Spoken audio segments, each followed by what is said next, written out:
I was not. Bereavement Rabbit. They're part of the series. Bereavement was also about a serial killer being groomed by a master. The approach is very different, though. But yeah, I see the similarity. I was She not. blows it over water. Oh, thank you. I was not. You know, I'm into seeing everything I can, so I'll see it. Just to give you a bit of background, the first 20 pages or so of this I wrote back in 2002. Then work got in the way for about 3 years until 2005. And I was going to another job and I had a few weeks off in between, and I thought, well, I actually want to find out how this story ends. I had no idea which way it was going to go. And finished the script and sent it off, and David Buelow at Envision came back and said that he loved it, but the production slate was full. There's nothing we can do with it, good luck. And I really appreciated his feedback, and he was very genuine in saying that he loved it. And then I promptly forgot all about it. I just left the thing sitting on my computer and got on with life. And it was not until September 2010, I got up one Saturday morning, I was heading to a rugby semi-final and checked an email, and there's an email from them saying, we can't get that little script of yours from 5 years ago out of our heads, it's still available. Yeah, absolutely it is. And that was September 2010, they wanted to start shooting in February, they ended up shooting in July, and here we are. All right. Yeah. Just curious, I read that this was going out as NC-17. I was just wondering if you had a kind of a protracted battle with the MPAA, or if that was We had a little battle with the MPAA. Actually, you know, they're painfully nice. I was really bummed out because I wanted to just hate them. We actually went and did what they call an arbitration and watched the film with them, and then what is sort of a mini court proceeding. We each plead our cases. The woman who made the final decision on the first viewing of it pleads hers after we plead ours. And we listed things like Saw and Hostel and Texas Chainsaw Massacre and said, you know, how can those get an R and this little film has an NC-17? Because I mean, it didn't seem that gory to me. I mean, it was disturbing. I mean, it was probably more disturbing than a lot of those other movies. But I mean, that's what they ultimately said was it just felt too real.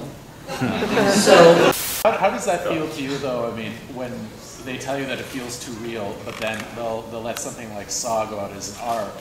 Yeah, I mean, it was made very irresponsible. Kind of the fact that they heighten the reality like that. It's disgusting to me because apparently, had I made it humorous or over-sexualized, I could have brought my kid. But because I wanted to make a film where the violence was horrible and therefore the joys in it were better, and it was a film about how terrible things are terrible. I didn't, you know, I mean, I'm sometimes a fan of over-sexualizing violence. I've been known to do it. I'm also a fan of making it funny sometimes. This wasn't fucking funny to me, and I thought the film was being somewhat penalized for being authentic. Which, you know, I think a discerning parent should be able to bring their kid to a movie and then have a dialogue about violence afterwards. But they didn't feel that way. I adored that he's called Rabbit, and for me, my interpretation of that, and the reason I wanted to call the film that is because Rabbit is such a small, harmless animal. And to remove Tim's name from him the moment he's in the house is to wipe away everything about him that matters and everything about him that he knows. And so, I don't know where you came up with That's it. exactly it. Well, there you go. How about that?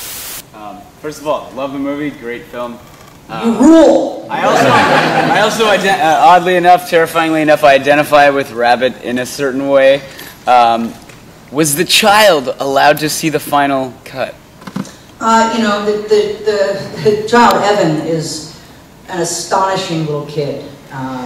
Was able to really pull it out when I said action and then completely play like a child in between takes. And I was very careful not to show him terrible things. I was careful as well on surveillance not to have him being seeing these terrible things. I mean, you can get a beautiful response, especially from children, if you just hold the camera on them and describe a few things to them that have nothing to do with horror. and their faces kind of light up or darken just the way you need them to. Yeah. I don't know if his parents have let him see the movie. I think he's wonderful in it. Really? And his regular job just got canceled. He was on The Killing. He's a great, great actor.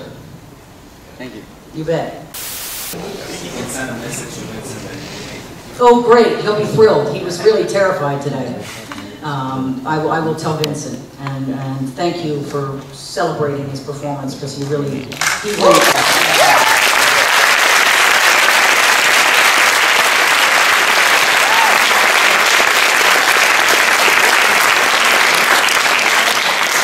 have time for one last question. In the scene that Vincent was throwing rocks at the children, what were those? Were they what were they made of? Those were, okay, well, this is one of my favorite days on set, and Vincent and I laugh about this in the commentary on the DVD, because it was Saskatchewan winds, which were, you know, very impressive, and those were sponges. So he was trying to get, and the crew was laughing, and he kept turning around going, "You want to try and fucking hit that kid with a sponge?" And we did, for all the right reasons, laugh our asses off every day on that set, and I'm really happy that we did. I think it kept all of us sane and allowed Vincent to be that emotionally naked even when he was dressed. Thank you so much. You bet.